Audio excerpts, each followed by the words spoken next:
Hello guys! Hello Taurus! Welcome dito sa aking channel, Kapalaran 888. Welcome guys! Alamin natin kung anong message, energy, vibration para sa lahat ng Taurus. This is unexpected. Ano bang mga unexpected na pwedeng dumating sa inyo? Happy Father's Day doon sa mga Taurus na father, sa mga father nyo, sa asawa nyo, sa kung sino man na father na andito. Okay. Taurus. Tingnan natin, ano ba ang message na unexpected na kailangan mong paghandaan or kailangan mong malaman? Okay. Wow! It's number 10. Number 10 is completion, is accomplishment, is achievements.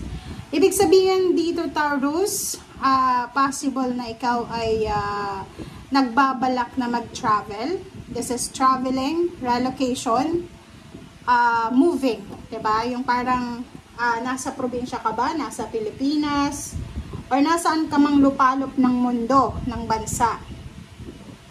Ikaw ay kailangang maghanda na. So, kung maghahanap ka ng trabaho sa ibang bansa, sa ibang lugar, ihanda mo na yung mga papeles mo, passport, government documents, mga gamit, parang ganon. If you are relocating din, parang sinasabi na nag-aalsabalutan ka na sa ngayon, or you need to alsabalutan na, diba? So, this is accomplishment. So, maybe, yun na nga, isa kang dating OFW or OFW and nagbabalak ka na naman na umalis. Sinasabi ng baraha dito na malapit na siya. Okay? Naghihintay ka na lang eh. Parang yung iba naghihintay na lang ng go signal, plane ticket, ano ba yan? Visa, passport, parang ganon. Or pwedeng yung iba naghihintay na lang ng medical test result or kung ano man siya. But this one is accomplishment and achievements. Okay. Thank you, Taurus. Tingnan natin yung second deck mo.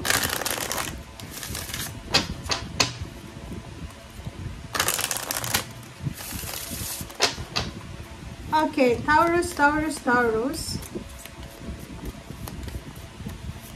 Ano ba ang second message, vibration para sa mga Taurus people? Okay. New Moon. Okay, New Moon promise.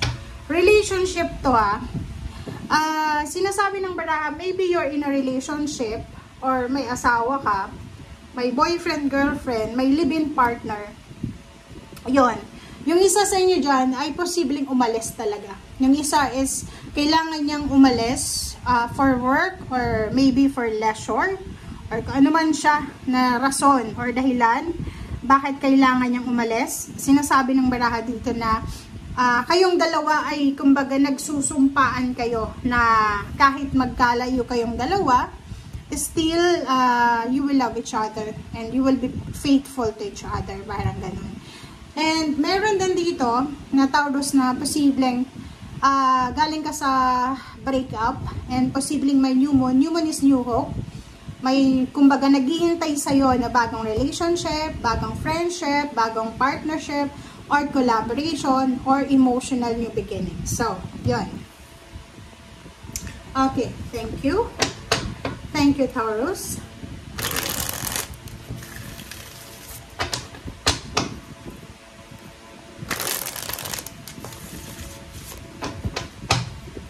Alright, so, tingnan natin. Okay, Hierophant, 2 of Pentacles, and then 5 of Pentacles. Okay. So, kung makikita mo dito, Taurus, may posibleng tao na yung Hierophant na to is either friends, family, it's either ano siya, mentor, or kung sino man siya na like-minded kayo. Like, pareho yung pangarap nyo, naiintindihan niya kung ano yung pinagdadaanan mo. So, etong taong ito, etong Hierophant na to, ay tutulungan kanya para mabalance yung pera. Diba? Like for example, tutulungan kanyang makakuha ng trabaho, tutulungan kanyang ma-promote, tutulungan kanyang makapunta ng ibang bansa. and then tutulungan ka din niya kung may sakit ka na gumaling ka sa sakit mo, or tutulungan ka niya para makalabas ka na dyan sa financial problems na pinagdadaanan mo. So, yun. Okay. Ace of Pentacles. Wow. So, dito Taro, sa 2 cards na to, sinasabi ng baraha sa'yo na kung ano man ang Ace of Pentacles na to, like ano man itong papasukin mo, sisimulan mong negosyo, papasukin mong trabaho, papasukin mong diskarte, lalo na sa pera, eto ay magdadala sa'yo ng victory and success. So, ibig sabihin, meron ditong mga Tauros na yon, aalis sila, it's either sa bansang Pilipinas, or sa isang bansa na alam nila na hindi na sila masaya, and pupunta sila sa lugar na kung alam nila na doon sila magtatagumpay, and totoo talaga. Sinasabi ng baraha, in terms of money to ha, kung saan ka man pupunta, bago yung yung energy ng pupuntahan mo. It's either yung lugar kung nasaan ka man sa ngayon, Taurus, ay stagnant siya. May ganun na. May ganun na lugar. Like for example, ang tagal mo na dyan, and hindi ka pa rin umaasenso. And iniisip mo, baka circumstances din yun. But in reality talaga, may mga lugar na hindi ka aasenso. Pero may lugar din na pagpunta mo doon, unang tapak mo pa lang, iba yung energy, iba yung vibration. Parang ganun. Like for example, may lugar na sobrang maingay para sa'yo. Like may ganun, di ba? Lumipat ka ng bahay, yung mga kapitbahay mo sobrang maiingay. Pero once na lumipat ka sa isang lugar na alam mo na talagang align yung vibration mo and energy sa lugar na yan talaga yung para sa'yo. So, parang eto lang, trabaho to, or pagkakakitaan is either negosyo. Di ba may negosyo na kahit nasa harap ka na ng munisipyo, harap ka na ng eskwelahan, pero matumal pa rin yung benta.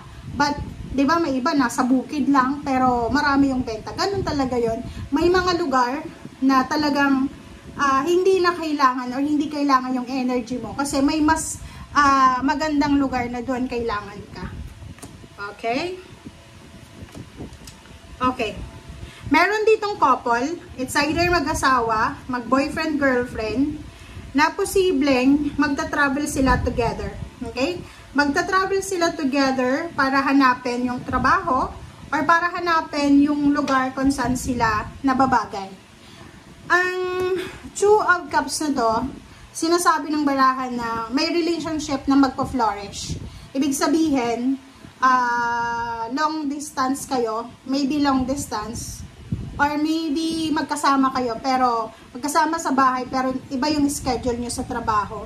Sinasabi ng barahan na huwag kang masyadong magpanik, mag-alala, magselos, or dapat sa inyong dalawa, meron kayong, kumbaga, collaboration talaga sa bawat isa na kahit malayo, kahit walang oras, still, walang sino man ang mag-cheat sa inyo.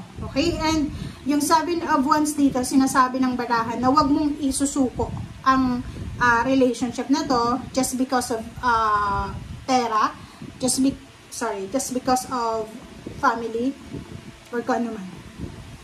The Hermit, sinasabi ng Hermit na to na if you're single, diba?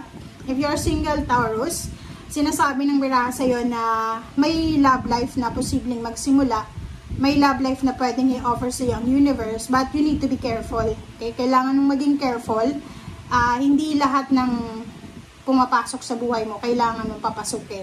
Kasi minsan, test yan. Diba? May mga, like for example, kakapasok mo pa lang sa trabaho, tapos may nakilala ka. Diba? Pag ganun lalo kung lalaking Taurus, ang dami-daming temptation na parang may isip mo, bakit ba nandito ako sa ibang bansa? Nandito ako because of my family. Bakit kailangan ko pumatol sa iba? Diba? Parang ganun. So, yung mga third party na yan, kailangan mo na iwasan. Discipline to. Etong 7 of Wands is self-discipline. So, kung may mga pagkakataon na may mga tukso dyan, isipin mo yung naghihintay sa'yo sa Pilipinas, or hindi, isipin mo yung naghihintay sa'yo sa bahay nyo. Kung may anak ka na, may asawa, may ka-live-in, may girlfriend, boyfriend, and isipin mo kung ano yung purpose mo, bakit naandyan ka. Kasi di ba may mga ganun may mga nangingibang bansa or umaalis sa kanilang probinsya, pumupunta sa city to find job or work. Pero pagdating sa city, pag may trabaho na, may bago na din relationship. Nakalimutan nila yung purpose nila kung bakit nandyan sila. So, parang ganun sa'yo. Kailangan mong, kumbaga, i-prioritize kung ano yung dapat i-prioritize sa ngayon. Sa ngayon, balancing pera, trabaho, victory and success, yun yung dapat na ilagay mo sa middle, okay, ng iyong pang-araw-araw na buhay. Thank you guys for watching. Bye!